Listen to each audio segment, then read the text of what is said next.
Today I wanted to do a different kind of video. So maybe you know, maybe you don't know, Derek and I have been living in a tiny house for over 2 years, and it's not really something I talk a lot about on this channel. Like, a lot of people make comments and they're like, do you live in a tiny house? And I've done tiny house tours and things like that, but I've never really done like a full-on overview of living totally off the grid in a 200 square foot tiny house kind of video. Now it's been 2 years doing this and we're still here. It's been a good time. We actually just did a podcast.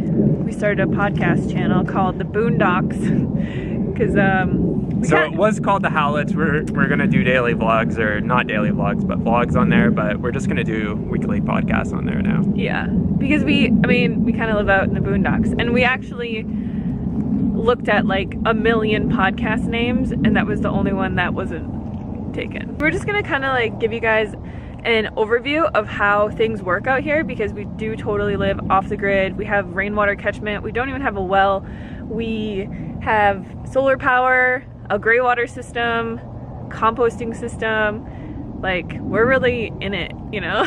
We're in it real deep. Yeah, so the first thing we'll show you guys will be our rainwater catchment system, and just give you like a super brief overview of how that works. So I built this 2,900 square foot roof, essentially like on the ground, and water falls on it, goes down to the gutter, goes down 2 4-inch pipes down to the water tanks over there.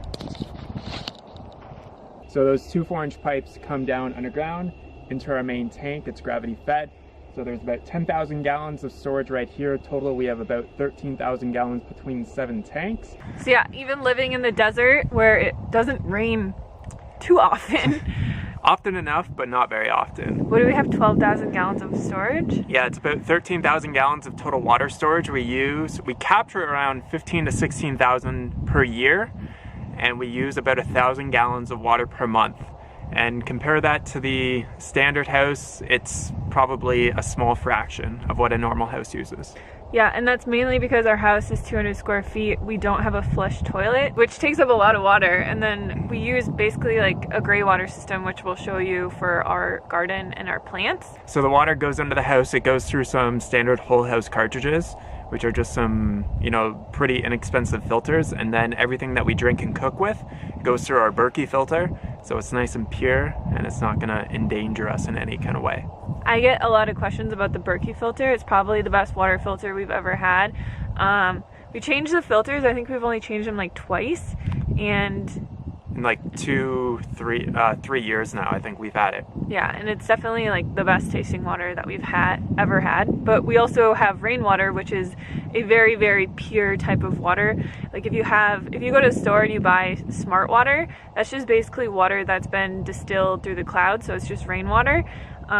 Versus like mineral water, spring water, which has been seeped through the ground, which soaks up a lot of minerals and deposits and stuff like that. So it's just a different type of water, but our water is totally clean, tastes amazing. It, you know, we don't have hard water deposits. It doesn't like gunk up my hair or anything like that. We don't have to worry about hard water. It's great. So for composting, we actually have 3 separate compost bins that we turn over from time to time.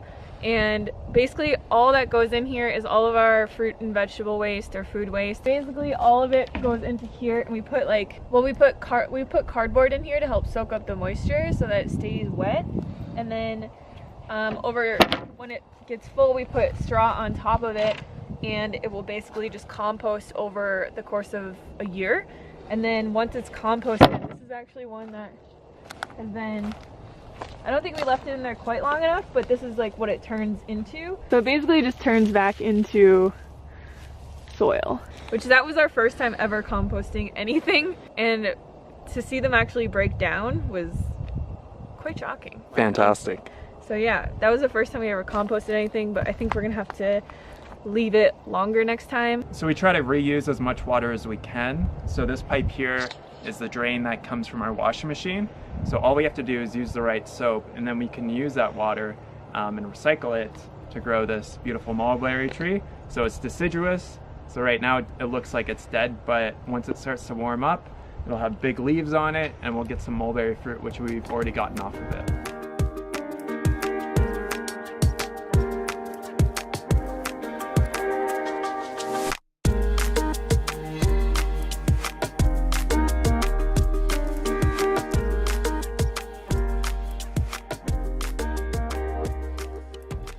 are our solar panels here. It provides essentially all the power needs that we need throughout the year. We're able to run electric cooking appliances, a mini split, water heater, all on electric, so we don't have any natural gas or propane for anything.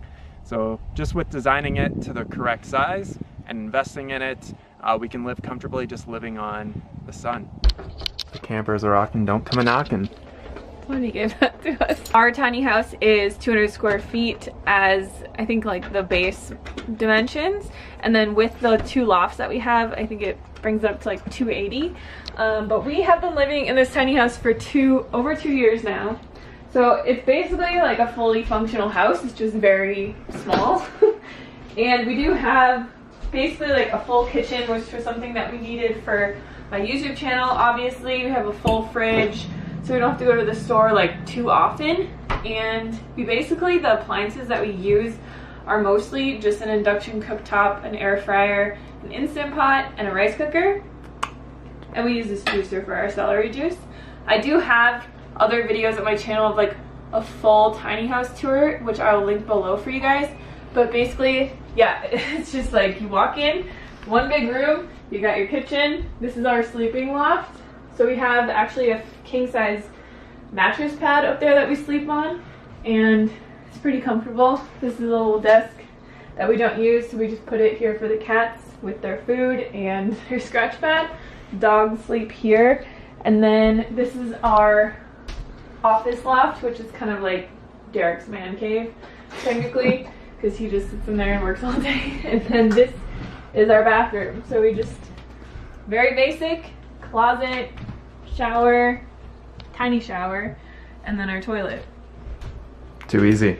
Too easy. So yeah, I know you guys see a lot of me standing in this position in the house, but I just wanted to give you guys like an idea of how we live off the grid in a tiny house. And I mean, we've been doing that for 2 years. It hasn't been the greatest thing in the world, like, but it's been alright. The size kind of gets, the tiny house thing has gotten annoying. kind of old. Yeah. Just because obviously the lack of size, but there are a lot of pros. And in our first podcast, the Boondocks podcast, we talked about pretty well everything that we like, what we don't like. It was kind of more me talking about like the future of the apocalypse and how that might happen. And tiny houses. But I mean, yeah, we talked about how we've lived in here and like the struggles and stuff that we've had. But yeah, overall, I mean, it's given us a home. We're probably going to be living in this for another 8 or 9 months at least, because we are building another house on our property, because we technically, like, you can't live in a tiny house. It's not legal, but in our county they will let us live in this for up to what, 3 years while we build a house, like an actual house on our property. So now it's been 2 years, and now we're like cracking down and being like, okay, we gotta build a house. So yeah, let me know any questions you guys have down below. Go check out our podcast. Like Derek said, we're going to be posting a new podcast every week. So if you have any ideas for the podcast or anything that you want us to talk about, leave that in the comments box below. Or anything else that you want to know about our setup out here, let me know in the comments, and we'll see you on the next video.